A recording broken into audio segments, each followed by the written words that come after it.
जय हिंद दोस्तों, जब हम बात करते हैं नेशनल सिक्योरिटी की तो जिक्र होता है हमारी इंडियन आर्मी का, एयरफोर्स का और नेवी का।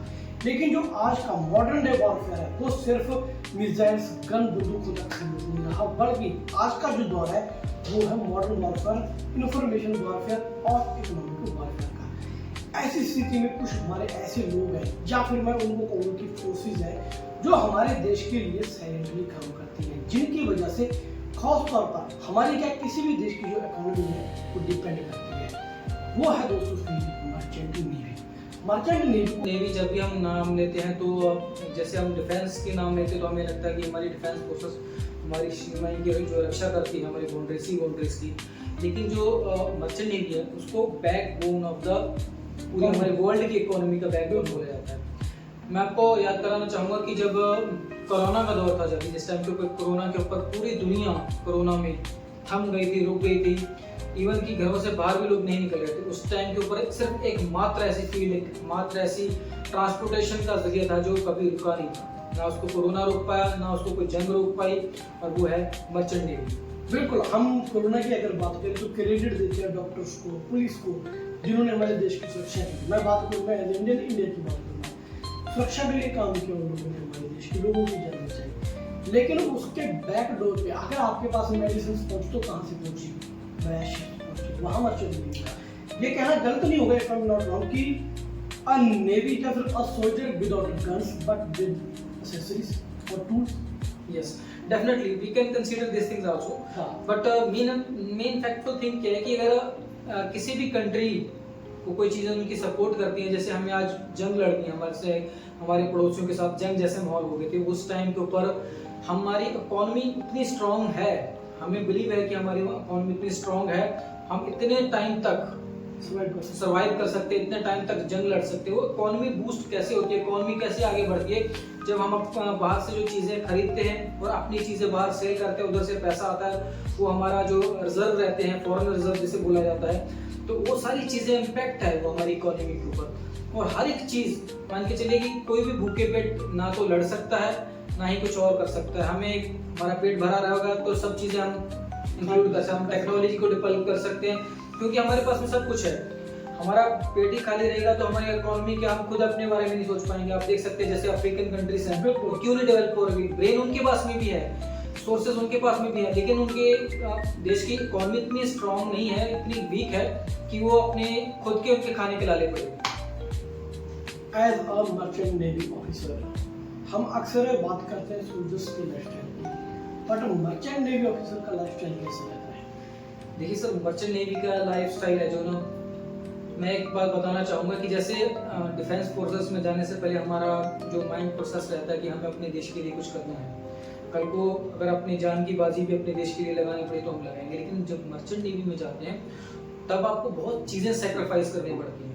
एक सोल्जर है जो बॉर्डर पे खड़ा है, भगवान ना करे उसके घर में इमरजेंसी आ गई, भगवान ना करे, तो कैसे भी करके एक दिन 2 दिन, हाँ अगर ऐसी कोई जंग वाले बहुत माहौल चल रहा है उसको छोड़ के नॉर्मल डेज के अंदर 1 या 2 दिन के अंदर वो अपने घर में पहुंच जाएगा। लेकिन मर्चेंट नेवी के अंदर ऐसा नहीं है कि अगर आपके घर में इमरजेंसी आ गई, आपका शिप है जो बीच समुंदर में है, हजारों किलोमीटर तक कुछ नहीं है, आपको आपके नेक्स्ट पोर्ट है जो आपका ना जहाँ पे आपका शिप जा रहा है वहाँ पर पहुँचने के लिए 15 दिन 20 दिन लगेंगे, तो आपको 15-20 दिन कुछ नहीं कर सकते सिवाय अपने सिवाय वेट करने के, या फिर आजकल जैसे मर्चेंट नेवी शिप्स के अंदर क्या इंटरनेट वगैरह मिल गया तो आप इंटरनेट से कनेक्ट हो सकते हैं, लेकिन आप फिजिकली वहाँ पर नहीं पहुँच सकते। तो ये बहुत बड़ा चैलेंज और अपने आप को प्रिपेयर करना पड़ता है जब हम जांच पे जाते हैं। एक मर्चेंट नेवी ऑफिसर की लाइफ, उसकी कंपनी जिस शिप पे वो है उसके लिए, परिवार के लिए ऑफ कोर्स हम मैटर करेंगे, लेकिन मैं बात कर रहा हूँ उस पर्सपेक्टिव से जहाँ पे आप काम कर रहे हो, जो आपकी कर्मभूमि है,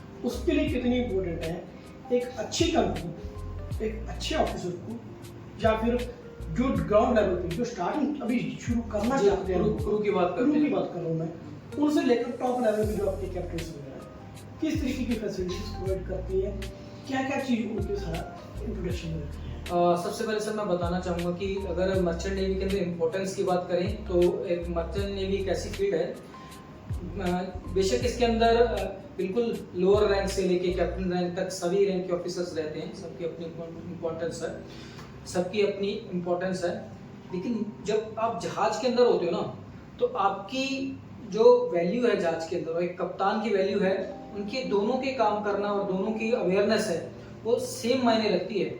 अगर आप कैप्टन हो, ठीक है, और एक दूसरा बंदा है जो ट्रेनिंग है, अभी पहली बार जहाज पे आया है, अगर उस ट्रेनिंग बंदे के पास नॉलेज नहीं है और वो अपने काम को इम्पोर्टेंस नहीं दे रहा है, अगर उसने छोटी सी गलती कर दी तो उसको एक गलती की वजह से पूरे का पूरा जहाज डूब सकता है, फायर हो सकती है, एक्सीडेंट हो सकता है एक आदमी की गलती की वजह से। तो इसलिए जहाज के ऊपर जब भी किसी को भेजा जाता है, चाहे क्रू है चाहे वो ऑफिसर है, उनको प्रॉपर ट्रेनिंग देके प्रॉपर उनको मेंटली, फिजिकली और इमोशनली स्ट्रॉन्ग करके भेजा जाता है। मैं बात करूं अगर लाइफ की, कि देखो हम अक्सर दुनिया में कोई कॉर्पोरेट जॉब कर रहा है तो डर होता है कि बॉस की डांट हो गई, जाकर कंपनी से निकाल देना, एक्सेट्रा 100 चीजें हैं, बहुत सारी चीजें हैं जो हम कॉर्पोरेट वर्ल्ड में फेस करते हैं।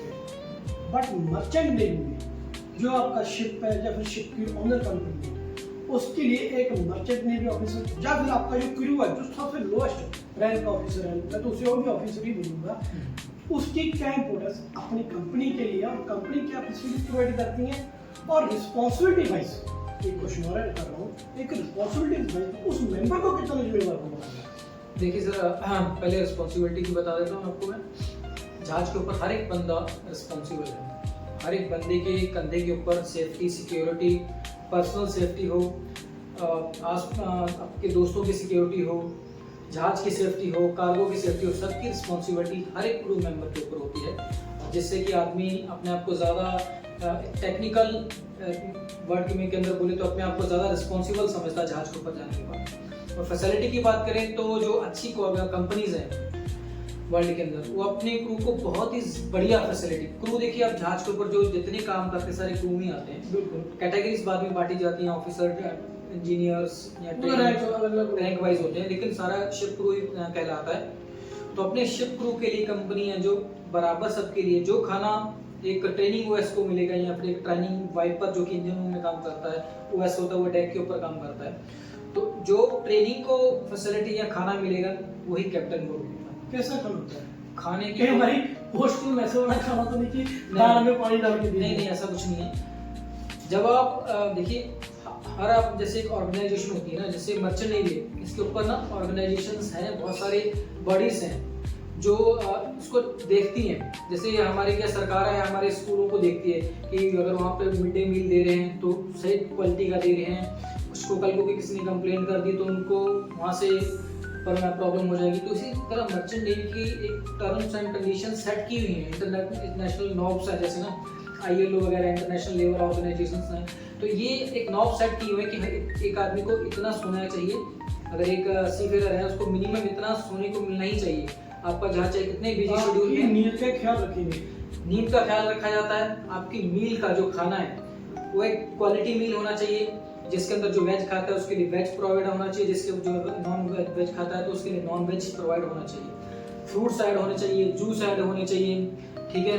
बाकी जो जैसे एग वगैरह खाते हैं, मीट वगैरह, उनके लिए सारी चीज़ें रहती हैं, क्योंकि जहाज के अंदर बहुत बड़ा स्टोरेज रहता है, एक कोल्ड स्टोर जैसे रहता है, जहाँ पे मीट वगैरह जो खराब होने वाली चीज़ें, वेजिटेबल्स, वो हमारी एक महीने 2 महीने के लिए स्टोरेज रहती है। ये सारा एक साथ होते हैं अलग अलग की वेज अलग? नहीं, देखिए ये जैसे हमारे जैसे फूड बॉडीज है ना, जब हम लोग कोई फूड के कोई काम शुरू करते हैं तो हमारे ऊपर एक ऑर्गेनाइजेशन है, वो बोलती है कि इस खाने को आप इतने टेम्परेचर के ऊपर यहाँ पे रख सकते हो। वैसे ही शिप के अंदर भी जो मीट रूम है वो अलग रहेगा, फिश रूम जिसके अंदर सिर्फ फिश रखी जाती है वो अलग रहता है, ड्राई वेजिटेबल जो ड्राई प्रोविजन स्टोर है वो अलग रहेगा, और फ्रेश वेजिटेबल स्टोर है जो वो अलग रहेगा। उनके टेम्परेचर अलग रहते हैं, और उनके लिए आप यहाँ तक कि जब खाना बनता है तो चॉपिंग बोर्ड भी आप सेम यूज नहीं कर सकते। अगर आप जिस पे आप चॉपिंग करते हो, खाने को काटते हो, वेजिटेबल के लिए अलग कलर कोड रहता है, मीट के लिए अलग कलर कोड रहता है, और वैसे अलग कलर के वो होंगे। हाँ जी, वो जो चॉपिंग बोर्ड है उनके कलर, जैसे जो मीट रहेगा उसके लिए अलग रहता है, ब्लैक। अगर कोई थोड़ा रिलीजियस है तो उसको ये दिक्कत नहीं आएगी कि मैं देखिए सर, मैं आपको टूटना चाहूंगा कि रिलीजियस का मैटर नहीं है मर्चेंट नेवी में। मर्चेंट नेवी आपका रिलीजन नहीं देखती, ना ही जहाज के ऊपर। मेरे कहने का मतलब अगर प्योर वेजिटेरियन, हाँ प्योर वेज, जैसे आजकल लोग वीगन हो गए हैं, प्योर वेज हो गए हैं, तो वो चीजें उनके लिए एक बेनिफिट है, एक प्लस पॉइंट है। क्योंकि मान के चलिए जैसे मैं वेजिटेरियन हूँ तो मेरे लिए ऑन बोर्ड आज के टाइम पे फैसिलिटीज हैं, मुझे पता है कि मेरे को वहाँ पे वेजिटेबल्स मिल जाएंगे, फ्रूट्स मिल जाएंगे, जो इंडियन स्पेशली अगर आपके आपने किस एज में मर्चेंट नेवी को ज्वाइन किया? एक्चुअली मैंने जो था मेरा ट्रेनिंग मैंने पहले कर ली थी, लेकिन मैंने उस टाइम के ऊपर क्या रहता था कि मेरे को ये था कि मैं खुद से मतलब एजेंट या किसी को उसको पैसा नहीं दूंगा, मैं खुद से ज्वाइन करूंगा। तो मेरे को इसलिए 1.5-2 साल का वेट करना पड़ा। तो अराउंड एजेंट्स होते हैं जी, जैसे फॉरेन वगैरह में जाने जी बिल्कुल बिल्कुल, जैसे फॉरेन के लिए आजकल जैसे होते हैं ना आईलेट्स सेंटर्स खुले हुए हैं, उसके बाद में एजेंट्स हैं जो आपको डॉक्यूमेंटेशन प्रोवाइड कराते हैं, प्रॉपर गाइडलाइंस प्रोवाइड कराते हैं। वैसे ही यहाँ के ऊपर गवर्नमेंट रजिस्टर्ड और अनरजिस्टर्ड दोनों टाइप के एजेंट्स रहते हैं। स्कैम होते हैं। स्कैम सर दुनिया का ऐसा कौन सा फील्ड है जहाँ पे स्कैम होता है? एक रियल एजेंट है, सॉरी अभी मैं आऊँगा आपकी ज्वाइनिंग के ऊपर, लेकिन एक थोड़ी सी क्यूरियोसिटी है, मैं आइडेंटिफाई कैसे करूँ? मुझे नॉलेज नहीं, लेकिन मैंने मर्चेंट नेवी ज्वाइन करनी है, मैं कैसे आइडेंटिफाई करूँ कि हाँ ये अथॉराइज्ड है और ये नहीं अनअथॉराइज्ड? मैं वही आपको बताना चाहूँगा कि सर जैसे ऑथराइजेशन की बात की, जैसे हर एक चीज़ हमारे कंट्री में हम लोग ये देखते हैं कि ये गवर्नमेंट अप्रूव्ड है कि नहीं है, ये प्राइवेट है तो उसको अलग नज़र से देखा जाएगा, गवर्नमेंट को अलग से देखा जाता है।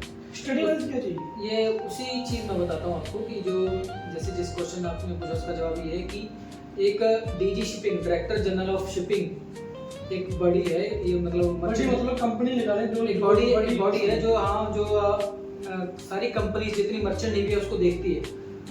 तो मर्चेंट नेवी को देखने में जो डीजी शिपिंग है वो सारी चीज़ें हर एक नॉब तय करती है कि अगर आप एजेंट हो तो जेन्युइन हो, आप डीजी शिपिंग से अप्रूव्ड हो, अगर आप डीजी शिपिंग से अप्रूव्ड हो, आपके पास में लाइसेंस है काम करने का, तो आप जेन्युइन एजेंट हो। अगर नहीं है तो जैसे लोग बहुत सारे बैठे हुए हैं। चेक कैसे किए?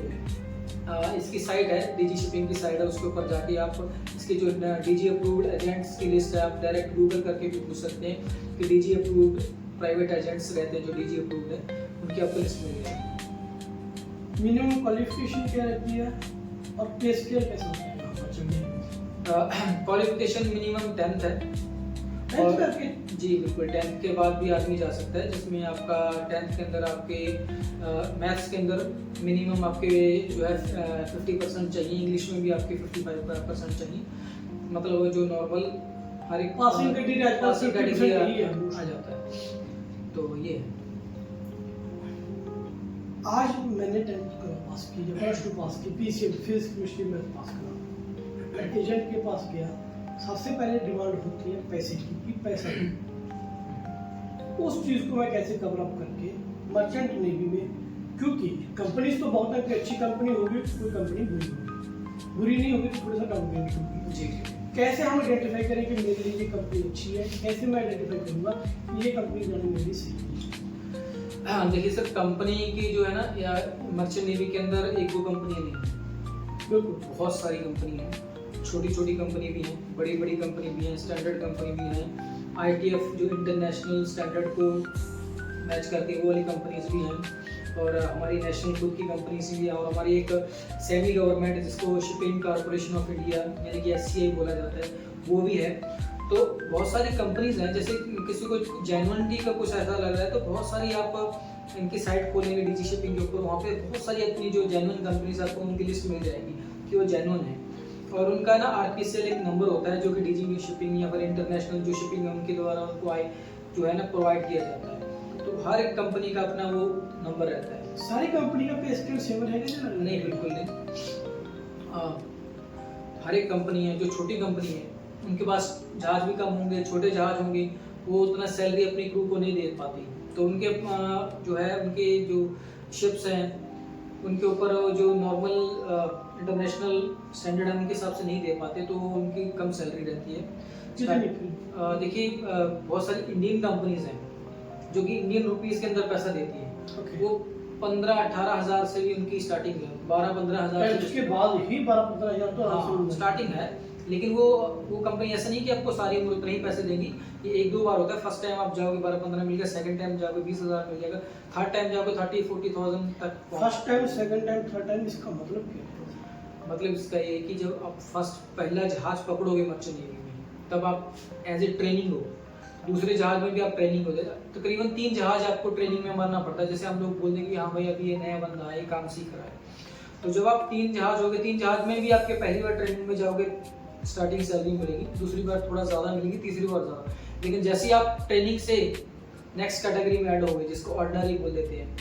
जैसे आप मैं डेक में क्रू की बात कर लूँ, ऑर्डिनरी सीमैन बोल देते हैं जिसको ओएस बोला जाता है। तो ओएस की सैलरी फिर बढ़ जाती है। जो इंटरनेशनल अच्छी जो कंपनीज हैं, बहुत सारी अच्छी अच्छी कंपनीज हैं मुंबई के अंदर हैं, जो चेन्नई में भी हैं, कोलकाता में भी हैं जिनके ऑफिस हैं, और वो कंपनी है जो अपने जो ट्रेनिंग ओएस है, जो अपना जो एकदम जिसकी अब ट्रेनिंग की मैं पहली बात करूँ, वो $300 भी देती है पर मंथ। हाँ, $300 पर मंथ स्टार्टिंग में देती है। तो $300 मान के चलिए कि मतलब 24,000 रुपया हो गया स्टार्टिंग आपका। पहले 300 मिला, वो भी तब एक तरीके से मान लें कि खाना पीना रहना कंपनी की है शिप में। देखिए सर, जब आप जहाज के ऊपर जाते हो तो जैसे आप कंपनी के अंदर आर्टिकल ऑफ एग्रीमेंट आप साइन कर लेते हो, यानी कि कंपनी के साथ में एक एग्रीमेंट आपने साइन कर लिया, उस टाइम से आप कंपनी की प्रॉपर्टी हो गए। उस टाइम से लेके आपको जहाज पे चढ़ाएंगे, वो आपका जहाज इंडिया में नहीं है, बाहर खड़ा है, तो फ्लाइट टिकट दिया जाएगा आपको, और सारा ट्रैवल का एक्सपेंसेस सारा ही कंपनी का है। और बाहर ऐसा हुआ कि आपका शिप आ रहा है, आप किसी कंट्री मान के चलिए कि यूरोप में कहीं आपका जहाज खड़ा है या फिर आ रहा है, उसमें उस जहाज का अगला पोर्ट है जो यूरोप में है, वहाँ से आपको ज्वाइन करना है, तो आप उस कंट्री को आप वहाँ पहुँचाएगी आपको कंपनी उस कंट्री के अंदर। वहाँ पे आपका जहाज नहीं पहुँचा है, 1 या 2 दिन लगेंगे, तो होटल स्टे देंगी, खाना देंगी, जो टैक्सी के फेयर्स है, हर एक चीज ज्वाइनिंग अपनी कर ली। ज्वाइनिंग से लेके जहाज पे चले गए, वहाँ पे काम किया 7-8 महीना 9 महीना, वहाँ से जब तक आप वापस आके इंडिया में लैंड नहीं करते तब तक आप कंपनी प्रॉपर्टी हो, हर एक चीज है जो आपकी कंपनी की रिस्पॉन्सिबिलिटी। सर मौसम लगे जी बिल्कुल ऐसा होता है कि देखिए जहाज के ऊपर क्या रहता है कि हर एक टाइप का, हर एक सीलनेस, हर एक किसी को सी सिकनेस होती है, किसी को होम सिकनेस होती है। होम सिकनेस यानी कि घर की याद आ रही है, बंदा ज़्यादा भी नया बंदा जहाज से फर्स्ट टाइम जहाज पे आया, क्योंकि माँ बाप बच्चा है, वो माँ बाप के बीच में रहा है हमेशा, वो फर्स्ट टाइम आया है, उसको थोड़ी डांट भी झेलनी पड़ रही है, और वो उसको अलग अलग वेदर्स का भी सामना करना पड़ रहा है। कभी ठंडी आ रही है एकदम से, क्योंकि किसी गर्म कंट्री में जहाज है, वहाँ से ठंडी में चला गया तो बीमार पड़ जाता है। पर ऐसा नहीं है, फर्स्ट एड जो जहाज के ऊपर रहता है, बीमार की थोड़ा बहुत जैसे सर्दी जुकाम, सर दर्द, पेट दर्द, इंजेक्शन लगाना, थोड़ा बहुत किसी का चोट लग गई, पट्टी करना, तो वो सारी चीज़ें जहाज के ऊपर ऑलरेडी होती हैं। अगर थोड़ी सी मैसिव इंजरी हुई, मैसिव इंजरी हो जाए तो हमारा प्रायोरिटी रहती है कि जैसे किसी को ब्लीडिंग हो गई तो सबसे पहले ब्लीडिंग को रोकना। ब्लीडिंग रुक गई, उसको टेम्परेरी फर्स्ट एड दे दिया, उसका एक बार बंदे को मतलब कॉन्शियसनेस के अंदर लिया है उसको, आदमी को, कि अभी हाँ ये हॉस्पिटल पहुंचाने के लायक है। तो फिर देखा जाता है कि हमारा जहाज कहाँ जा रहा है, हमारा नियरेस्ट लैंड कौन सी है, हमारा नजदीकी पास का देश कौन सा है, वहीं पे ही हम लोग टर्न कर लेते हैं उस कंट्री के अंदर, डायरेक्ट वहां तक टर्न किया जाता है। जैसे अभी मेरे साथ एक इंसिडेंट हुआ था, मेरे साथ एक दोस्त था, उसकी हैंड इंजरी हो गई थी, दरवाजे के अंदर उसकी उंगलियां आ गई थी, तो उसको फर्स्ट एड दिया गया। फर्स्ट एड देके उसको हम लोगों ने उसका ब्लड ब्लीडिंग नहीं आने दिया, तभी हमने रॉयल नेवी, यमन का रॉयल नेवी था, उनको कॉल किया, तो विदिन 18 आवर्स, 18 घंटे के अंदर, जैसे एक्सीडेंट होने से लेके 18 घंटे के अंदर अंदर वो बंदा हॉस्पिटल पहुंच चुका था। उनका रॉयल नेवी का हेलीकॉप्टर आया था, हेलीकॉप्टर ऑपरेशन हुआ था, रेस्क्यू हुआ था। हालांकि उस टाइम पे वेदर बहुत खराब था, मौसम बहुत खराब था, तूफान आया हुआ था समुद्र में, लेकिन फिर भी वो रॉयल नेवी हेलीकॉप्टर आया और जहाज के नजदीक आया, उसने अपना वेदर की बात करें, मेरे एक क्वेश्चन आया माइंड में, क्योंकि जो लोग ज्वाइन करना चाहेंगे उनका शायद ये डर भी हो, जो मेरा ये सवाल यहाँ डूबते की वीडियो बहुत देखी है, कैसे डूबता है तो बचेंगे कैसे, क्या सिस्टम होता है? हम लोग घरों में रहते हैं, क्या आपने घरों में आग लगने की वीडियो नहीं देखी? बिल्कुल, घर में आग लगती है। हम लोग गाड़ियों में जाते हैं, कि गाड़ियों के एक्सीडेंट की वीडियो नहीं देखी आपने? बिल्कुल देखी।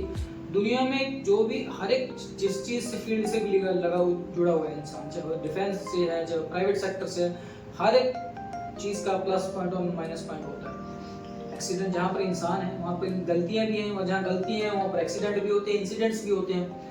पर शिपिंग कंपनी के अंदर क्या रहता है, मैं ये बताना चाहूँगा, जो सबसे खास चीज़ है शिपिंग कंपनी में, आपको जहाज पे जाने से पहले आपको सेफ्टी के बारे में इतना घुट्टी पिलाई जाती है ना, इतना मतलब आपको इतना सेफ्टी के बारे में बताया जाता है, सिखाया जाता है कि आपके ना ब्लड के अंदर सेफ्टी आ जाती है। आप जब जहाज पे जाओगे ना तो मैं खुद ही घर आके, जैसे घर आ जाते हैं हम लोग, सीफेरर है तो घर में आके हम लोग खुद उस चीज़ को एनालाइज करते हैं, ये ऐसा है, ये अगर यहाँ पे फिसल गया तो हमने इसने सेफ्टी सूट नहीं पहने, इसने ग्लव नहीं पहने, हेलमेट नहीं पहना, वो क्योंकि हमारे नेचर के अंदर अभी हम ऑफ कैमरा बात कर रहे थे कि आपने एक कोई थोड़ी सी खराबी मैकेनिक टेक्निकल इशू आया था किसी शिप में आपके, तो आप बता रहे थे कि हाइट पे जाके तूफान में आपने कुछ बांधा, तो क्या वो कोई हाइड्रोलिक्स वगैरह लगाई आपने, क्या सिस्टम?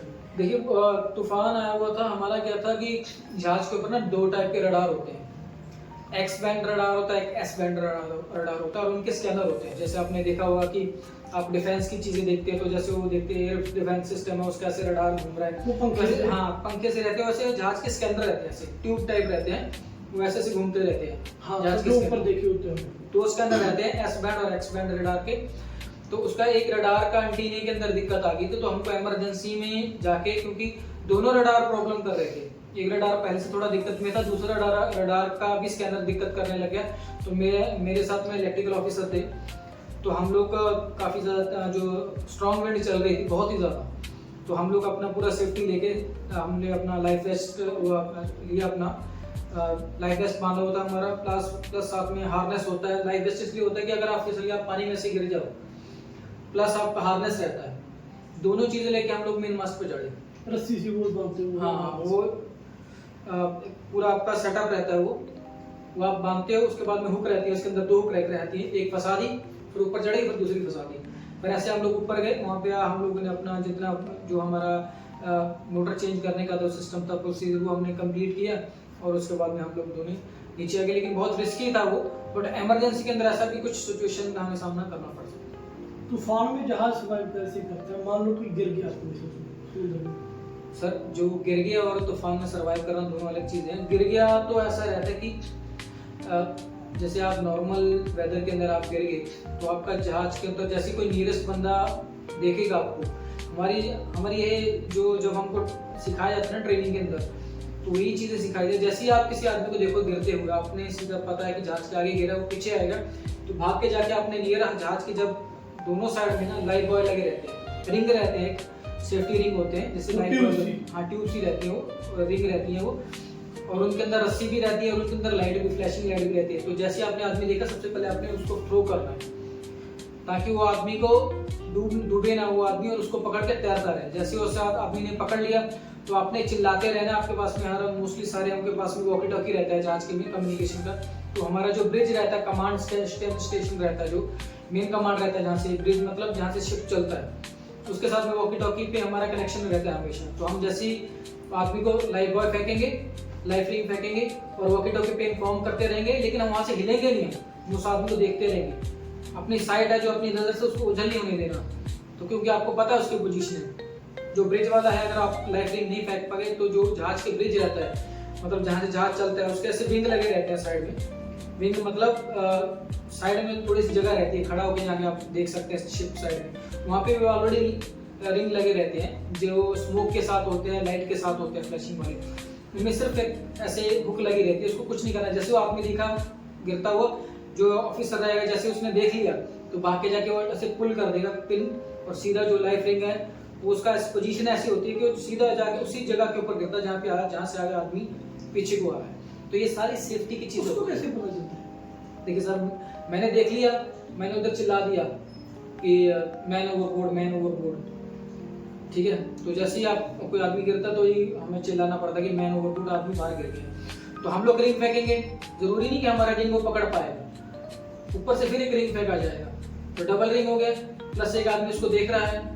फिर तुरंत जैसे ये जहाज जा रहा है, तो आपके दाएं तरफ, हम जहाज के तरफ मैं बताना चाहूँगा आपको, जहाज में कभी भी हम दाएं बाएं या लेफ्ट या राइट हम इस्तेमाल नहीं करते। जहाज के ऊपर हमेशा जो दायां साइड होता है, यानी कि राइट साइड, इसको स्टारबोर्ड साइड बोला जाता है, और बायां साइड को पोर्ट साइड बोला जाता है। तो स्टारबोर्ड और पोर्ट, तो जैसे हमारे स्टारबोर्ड यानी कि दाएं साइड में अगर कोई आदमी आगे से गिरा है, तो हमेशा जहाज को जो ऊपर ऑफिसर रहेगा ऑटोमेटिक मोड में लगा रहता है, जहाज ऑटोमेटिक स्टीयरिंग होता रहता है, कोई उसको स्टीयरिंग नहीं करता है। ऑटोमेटिक में जैसे ऑटो में जैसे आजकल कारें आ गई हैं, जैसे टेस्ला कार आ गई है कि वो ऑटोमेटिक है, वैसे ऑटो पायलट पे जहाज चलता है, चाहे हवाई जहाज हो चाहे समुद्री जहाज हो। तो तुरंत उसको मैनुअल मोड में करके ऑफिसर जो ड्यूटी पे रहेगा, उसको मैनुअल मोड में करके जिस साइड में आदमी गिरा है उसी साइड में एकदम फुल घुमा देगा उसको। जैसे बोलते हैं ना हार्ड, हमारे उधर बोला हार्ड स्टारबोर्ड, हार्ड पोर्ट, यानी कि हार्ड स्टारबोर्ड मतलब पूरा दाईं तरफ पूरा स्टीयरिंग घुमा देगा, ताकि आपकी आदमी जो दाईं तरफ गिरा है, तो जैसे ही आपने दायां दे दिया, आपका जहाज उसकी तरफ मुड़ना चालू हो गया। लेकिन जो आपका प्रोपेलर रहता है, प्रोपेलर यानी कि जहाज के पीछे जो पंखा, बहुत बड़ा पंखा रहता है,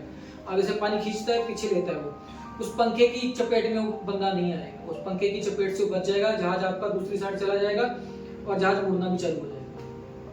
तो ये सारी सेफ्टी। अभी आपने जैसे बात की ऑटो पायलट, जो अपने अभी जैसे आपने बात करी ट्रैवलिंग की या फिर ऑटो पायलट, रास्ता कैसे पता चलता है? समुद्र तो बहुत बड़ा है, नीला नीला पानी है, कोई वो तो है नहीं कि जैसे हम डायरेक्शन बताते हैं कि इस मोड़ से मुड़ जाना, उसकी दुकान आएगी, तो कैसे पता चलता है आपको? आप फ्लाइट में सफर करते हो यस। तो फ्लाइट के ऊपर कभी देखा आपने रास्ते बने हुए? नहीं बने होते। जैसे समुंदर है खाली, ऐसे आसमान भी खाली है। तो हमारी जैसे जो कारें आजकल की, हर एक चीज हमें नेविगेशन, हमारे जीपीएस सिस्टम है, हमें पता है जीपीएस में दिल्ली जाना, हमें जैसे हम जीपीएस में डालेंगे, अपनी गूगल मैप में डालेंगे तो हमें गूगल तुरंत बता देगा कि इस रास्ते से जाना है, यहाँ से मुड़ना है, इधर से ये आएगा, मोड़ आएगा। उस वैसे ही जो शिपिंग लाइन है ना, उसके अंदर जो मैप रहते हैं, वो पूरे मैप, पूरी वर्ल्ड के मैप है ना लोड रहते हैं। हमारे एक्डिस नाम का कंप्यूटर रहता है, जो जैसे एक रडार रहता है वैसे एक्डिस रहता है। तो जो एक्डिस रहता है वो उससे वो कंप्यूटर जैसा ही रहता है, उसके अंदर पूरा फीड रहेगा आपके मैप। वहाँ कई बार ऐसा होता है कि जिस जगह आप जा रहे हो, नई जगह है, वहाँ वो जहाज का आपका रूट नहीं है, उस जगह जाना, वहाँ का मैप आपके पास नहीं है, तो वो लोड हो जाता है। जैसे हम लोग अपडेट करते हैं ना किसी चीज़ को, सॉफ्टवेयर को, उसी तरह हम हमारा जो है उसको अपडेट करते हैं, वो मैप डाउनलोड हो जाता है। उसके लिए मंगवाने पड़ते हैं, रूट फॉलो बाय करने पड़ते हैं।